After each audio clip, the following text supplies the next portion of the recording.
Les vraies voix Sud Radio. Ah, Say, une des légendes de la musique va fêter ses 80 ans demain, puisque Paul McCartney a vu le jour le 18 juin 1942 à Liverpool. Nous sommes en compagnie de Pierre Mikhailov, musicien, journaliste et écrivain, auteur des Beatles pour les nuls. Bonsoir Pierre Mikhailov. Oui, allez-y, c'est bon. Les Beatles pour les nuls sont écrits avec mon camarade Jean-Éric Perrin. Et je vais vous dire une autre chose, bon anniversaire à vous, parce qu'en préparant l'émission, j'ai vu que c'était votre anniversaire. Vous êtes bien informé. Et ça Bravo. ne s'invente pas pour être né à un jour d'écart, mais pas de la même année que Paul McCartney. J'ai préféré naître le 17 pour ne pas faire trop d'ombre à Paul McCartney. Et puis le 18 juin, il y avait aussi l'appel du 18 juin, donc ça faisait un beaucoup. appel assez connu aussi, c'est vrai. Et puis c'était Waterloo aussi, donc là ça faisait vraiment beaucoup.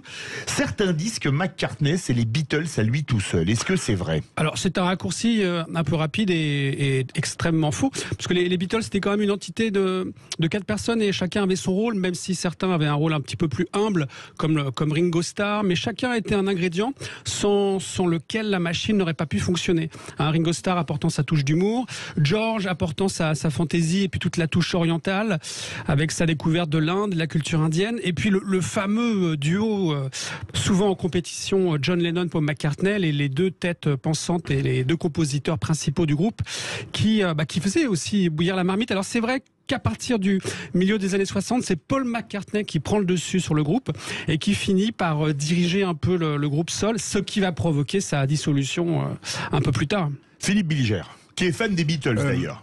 Ah oui, absolument. Est-ce que je peux vous demander, j'ai l'impression, pardon, j'ai des trous de mémoire j'ai vu beaucoup de choses sur les Beatles lors de Noël, j'ai été inondé de cadeaux, j'ai vu le film où ils chantent sur le toit, j'ai vu la série avec McCartney où il indique comment il compose, j'ai vu le film avec les Beatles. J'ai vraiment eu l'impression, en regardant tout ça, que McCartney avait tout de même un rôle décisif, presque sur le plan de la stimulation de l'organisation musicale, et je dirais presque, même si Lennon était tout sauf un imbécile, d'une intelligence supérieure. Qu'est-ce que vous en pensez? Alors ouais, je suis d'accord, surtout que dans le film que vous mentionnez, le film Get Back, George Martin, le producteur des Beatles, n'est pas là. Donc qui prend la casquette du producteur? C'est Paul McCartney, et c'est effectivement dans les dernières années du groupe le plus motivé à maintenir le groupe en activité. On sent que les autres partent un petit peu ailleurs. On sent que John Lennon, il est plus préoccupé de sa relation avec Yoko Ono, et que finalement les autres se défaussent un peu sur Paul pour prendre des décisions. Et non seulement c'est quand même lui le musicien le plus sophistiqué, le plus expérimenté du groupe, et il prend aussi en charge les arrangements, et ce qui va aussi causer beaucoup de frustration, notamment de George Harrison, qui à la fin on a assez d'obéir et de jouer note à note ce que Paul lui ordonne de jouer. Ouais. Fan des Beatles, Céline Pina? Oh ben oui, c'est quand même difficile de passer à côté. Moi, je sais que j'aimais énormément Abbey Road et puis le Double Blanc. Je les ai beaucoup écoutés quand j'étais jeune. Alors j'écoutais. Vous êtes encore jeune, vous inquiétez pas. Il y a peu de temps, Céline. Flattez-moi, j'aime tellement. mais voilà, non, ce qui m'avait marqué, c'est que j'écoutais les deux, donc les Beatles et les Rolling Stones. Et plus jeune, j'avais une vision très caricaturale, c'est que je voyais les Rolling Stones comme étant les mauvais garçons, et donc de fait, je leur prêtais une ascendance très populaire, et je voyais plutôt les Beatles comme des gens très bien élevés, donc je classais parmi les bourgeois. Et puis en apprenant à connaître le groupe, je me suis rendu compte que c'était exactement l'inverse. Oui, et puis ce qui est drôle aussi, ce qui est amusant dans cette comparaison Beatles-Rolling Stones, c'est que le manager des Rolling Stones, avant de travailler pour les Rolling Stones, avec qui travaillait-il? Avec Brian Epstein, le manager des Beatles. Donc tout ça, c'est un jeu de management et d'image, bien sûr. Loïc Le Floch-Prigent, fan des Beatles aussi?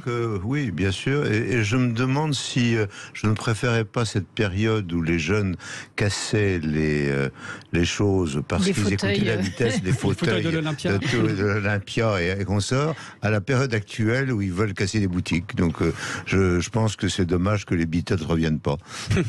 C'est vrai que c'est toute une époque, les Beatles, même si leur carrière a été courte, ils ont duré 10 ans ensemble. Oui, à peine. ils ont duré 10 ans, mais c'est une époque complètement folle parce que la société va évoluer très vite à ce moment-là.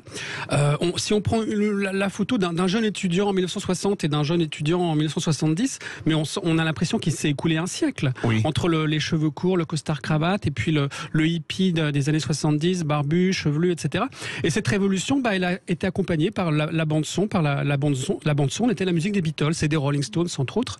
Et ils ont accompagné ce mouvement complètement fou où les adolescents prennent de l'importance, ils commencent à avoir un budget, ils dépensent de l'argent, donc ils sont importants économiquement dans la société et puis culturellement aussi. Philippe Bilger a sorti sa guitare, il veut vous interpeller. Voilà. Nous l'écoutons. Parce que les Beatles, je pourrais en parler avec notre ami pendant des heures. Il n'y a rien de plus passionnant que de parler de ce groupe génial. Mais justement, ma question, est-ce que la grande particularité de ces génies de la musique, et peut-être les Rolling Stones aussi, dans un autre genre, est qu'ils ne dépassaient pas leur art précisément pour induire un certain style de personnalité, de vision de la société. Ils avaient un rôle beaucoup plus important au fond que leurs chansons, même les plus réussies. Oui, voilà. En fait, ils accompagnaient aussi les mouvements de société des années 60. C'est un moment où la pilule va arriver, où des tas de choses vont se libérer, vont se fissurer de l'ancien monde pour créer un nouveau monde. Et ce monde, il va être créé par tous ces groupes, notamment anglais, dont les Beatles sont vraiment la figure de proue.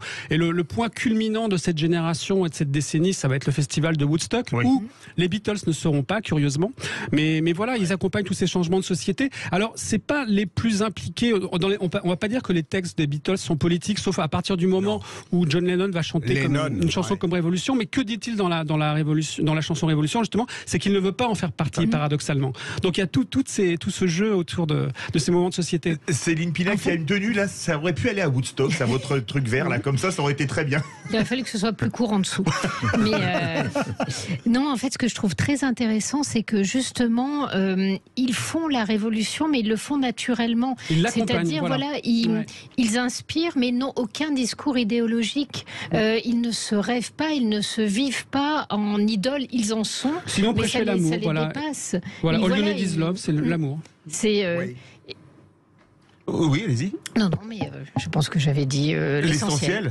Loïc Le Floch-Prigent. Moi, je pense que j'ai dit l'essentiel tout à l'heure, et ce que dit Céline est vrai, c'est-à-dire que il faut revenir vraisemblablement à ce que la musique conduise, non pas à casser toute la société, mais à accompagner les changements sociaux. Voilà, et là, on a un vrai sujet, me semble-t-il. Et voilà, quand vous parlez de communion, la musique des Beatles, c'était vraiment une musique de communion entre toute une jeunesse. Une question à tous. Et disons qu'à l'heure actuelle, le rap ne me paraît pas une musique de communion. Absolument, absolument. Une question à tous. Philippe Bilger, votre chanson préférée, écrite ou interprétée par McCartney? Oh là, c'est dur. Difficile. Eleanor Rigby. Eleanor Rigby. Céline Pina. En fait, je serais incapable de savoir si elle... Moi, c'était Onepai que j'aimais beaucoup.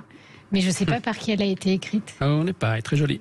Rocky Submarine. Ah oui, c'est parce que vous aimez tellement l'industrie qu'un sous-marin jaune, ça me va très bien. La pêche sous-marine, à chaque fois, je rigolais. Moi, j'avoue que j'adore Girl. Oui, c'est difficile de choisir, bien sûr. Et vous, Pierre Mikhailov? Je vais citer Get Back.